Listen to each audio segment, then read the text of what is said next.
And then basically it was the Iron Man match, as we used to say, the marathon match for the NXT title. I think, wasn't it Vince that renamed it when he decided to do it with Michaels and Brett in 96? I don't know if he did, because Ricky Steamboat and Rick Rude had one in 1992, I remember. And I think that was called an Iron Man match. Well, okay. I may be mistaken, but I don't think Vince came up with it. I'm sure if you're wrong, somebody will correct you. But anyway, we used to, the marathon match was where I originally heard about it. We had one with the Bodies in the Rock and Roll in Smoky Mountain, and I stole the finish from Terry Funk had told me about it, but I'm pretty sure it was a Texas death match in Amarillo. 59 minutes and the guys are crawling, right? And it's fucking one fall apiece or two falls apiece or whatever we did, but the guys are on their knees slugging each other. Can I fucking come out from under the ring with a goddamn oxygen tank and put the fucking face mask over Tom Pritchard's face and give him a hit, and he gets up and fresh enough to do a schoolboy or a goddamn loaded kick or whatever the fuck, and won the last fall with seconds to go. Anyway, I'm going to put each guy over. Starting with Tommaso Ciampa, who to me was the star of this show. Tommaso Ciampa would have been a star in any territory in any era. I'm sorry that he was such a late bloomer, because he's been around the business for a while, and as we know, he's had injuries. He's a physical marvel. He has come back from surgeries that would have fucking finished anybody else. But he looks just fantastic. Physically, and with the beard and the head and the facials and just the goddamn build of him and his body language, he has put this all together where you believe that, like I said last week, you believe that guy's the nut that Loomis is supposed to be, right? You think he's fucking off. He looks off. I think he is off. I thought he was off in Ring of Honor in a non-necessarily dangerous way, but personally, I thought he was a little different. But he could have fit in any territory, especially as a heel, and then maybe later on as a heel that would have gotten over as a babyface, more a la Dick the Bruiser than Steve Austin. But I love his shit, and he's serious about everything, and he makes you believe in it. Everybody knows what I think about Adam Cole. He's a star. His work is great. His talk is great. He would not have been a big star in any of the territories like Tommaso Ciampa, I believe, would have, because of his size. Southern territories, yes. Whether you smaller guys, yes. Northeast, definitely not. Vern Gagne, no way. It wouldn't have been because of talent, just because of size. But Adam Cole still is a fucking star. Finn Balor, incredible athlete. Great work. Ripped to shreds. He would have been huge if British wrestling was as big even now as it was with World of Sport in those days, 60s and 70s. He probably would have been the fucking biggest blue eye there. He's been big in the WWE, but as I'm seeing it, he's a normal fucking guy. I'm afraid in the territories in the United States, he would have been pigeonholed in let's put him on the card in the Billy Robinson, Tony Charles match spot. And, it's not the fuck, because the personality and the color and the gaga and the appearance of somebody different is not necessarily there. So he's probably better suited to this era of more athletic wrestling. Johnny Sameface in the territories would have been on, I would say you would see him at every fucking show the promoter ran, sitting in the third row. So to me, Ciampa was the star of this. If you're trying to create a mainstream wrestling star, Ciampa was the guy. It was an amazing athletic exhibition. I don't know how they remember this shit. I don't know how they go through and do all that shit back and forth. But having said that, I just can't take it. The multiple man, it's so distracting when one or two of the guys just disappear for long stretches of time and two other guys are doing shit until suddenly, right when they do something, then some other guy blows in and the other guy leaves and they change off and they do some more shit. And they're doing moves over and over, but you never see the guys. When the guys are out on the floor selling, you never see them selling. They don't even shoot them, probably because they're sitting there watching for their next spot. But you can't stay interested or invested in these things like a great classic singles match or a classic tag team match. Yeah, I've seen Flair and Steamboat go an hour, but in New Orleans, the people didn't know they were going 57 minutes, and they were with it the whole way because you never lose track of these two guys. Whoever's in charge is always in charge, and whoever's selling is always selling, and you see the struggle they have to go through. This is like watching multiple matches, but a bit at a time, where you get part of this match, and you get part of that match, and you get part of that match, then somebody will do a finish. Who's cheating? Nobody, because it's anything goes, and everybody's just doing everything they can. Who's sympathetic?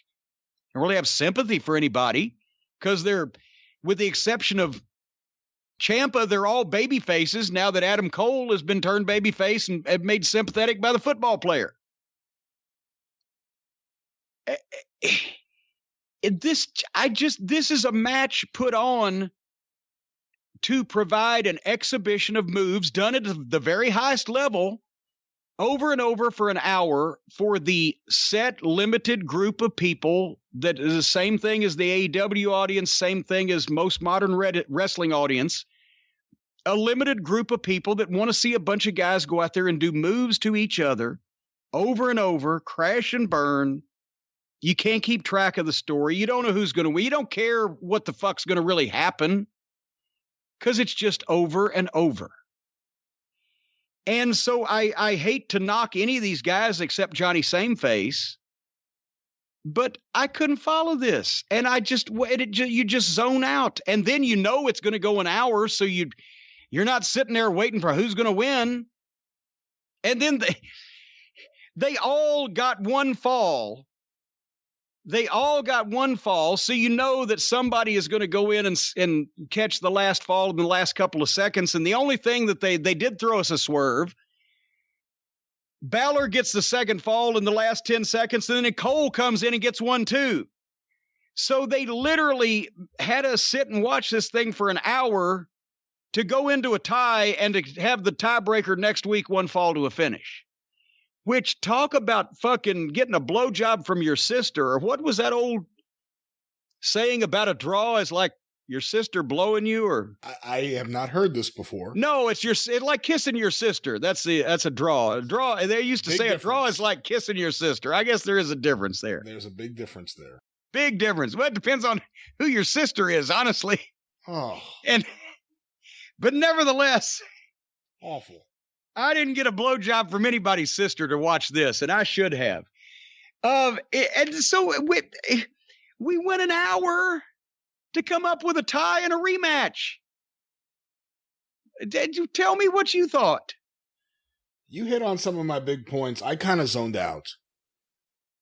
Knowing it was going to go an hour, I got frustrated with guys just disappearing. Sometimes you saw like a hand or something on the side of the ring. That was the casting call for the Addams Family. They're shooting that down the block.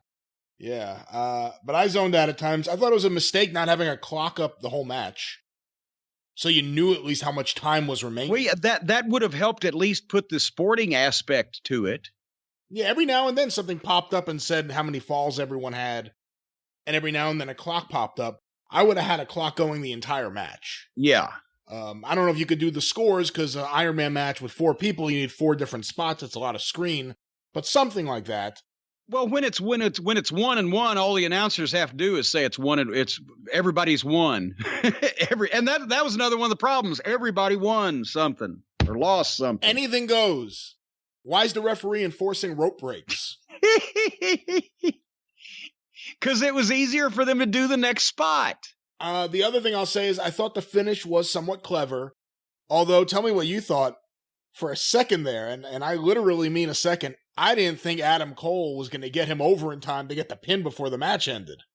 Well, no, actually, to be honest, I believe that was a veteran trick of Finn Balor's because he was milking it to make sure that they got the fucking 3 count right before the bell.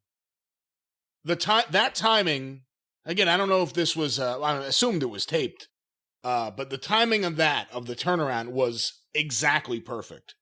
There was not another second or a millisecond. Well, and that's right. And I hesitate to fucking praise people when we don't know whether that was done on the fly at the proper time, because they can tape and go back and redo shit with no people in the crowd. So I don't know what to trust anymore, but it can be done. It's an art, but I've seen guys, especially Flair was great at it, but all the NWA champions that went hours a lot could really get that last 10, 15 seconds of timing in where they'd milk the backslide just enough or whatever the case, where it would be almost simultaneous, but they would know they'd been told beforehand that the time was going to be a shoot, so that, they weren't, and of course it depended who was on the fucking bell every once in a while as to whether it would be a shoot plus 3 seconds or a shoot minus 2 seconds or whatever, but it had to be close. Now, I've told you that story. When the Midnight Express and the Rock and Roll Express in Charleston, South Carolina, going an hour Broadway, right?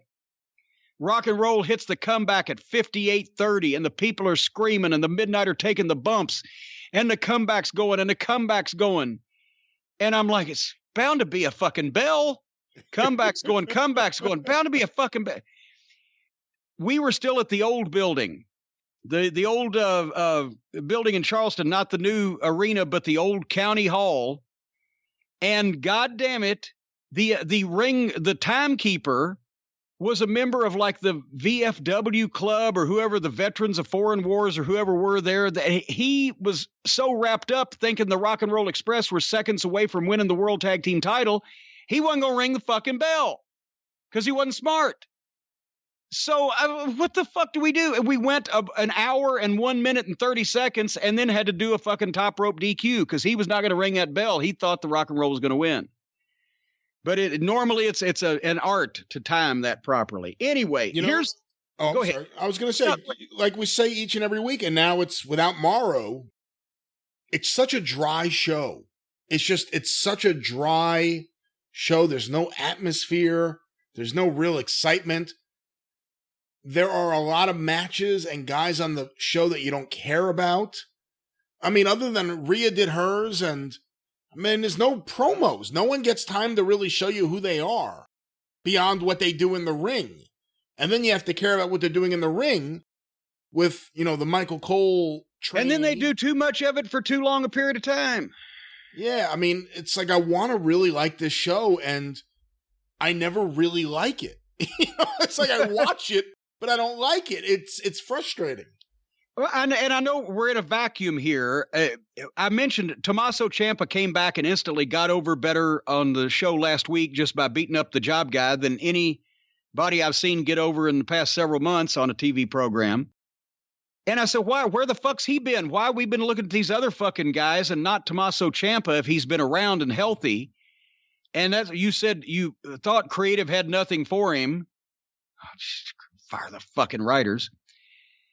But if he's healthy and back full time after that fucking display he put on getting himself over last week,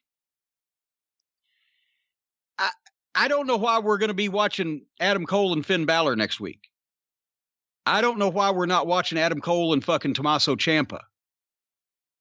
Because that tickles my fucking taint a little bit better than, and if they were going to do this, like I've said before, they didn't have a match that needed a stadium. They had a stadium and needed a match. They had a match and then they put 4 guys in it.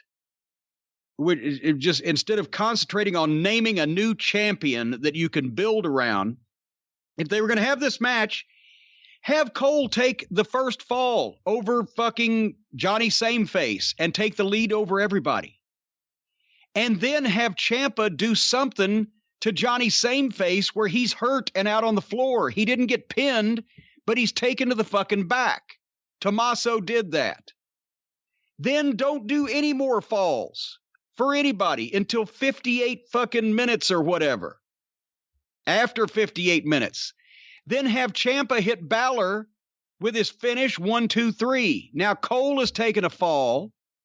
Ciampa's taken a fall. Gargano didn't get beat. Balor got beat by the eventual winner. And while Balor is selling, Cole and Ciampa are tied, and Adam Cole, being the heel, tries to fuck him some kind of way, but Ciampa reverses it and catches Cole at 59.45. Ciampa's never been pinned. Cole got the only other fall. Ciampa beat Cole to win.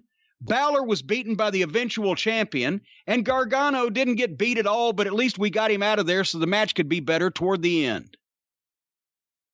Because let's just be honest, Johnny Gargano is not ever going to be on the main roster while Vincent Kennedy McMahon is alive. So I just, it's not the goddamn performance of the match. It's not the telling of the joke. It's the punchline. It's not the match. It's the finish. It's the feeling you're left with. Who gets over? I don't know. Anyway, are we done with this? I think we're done with NXT. Well, I wish.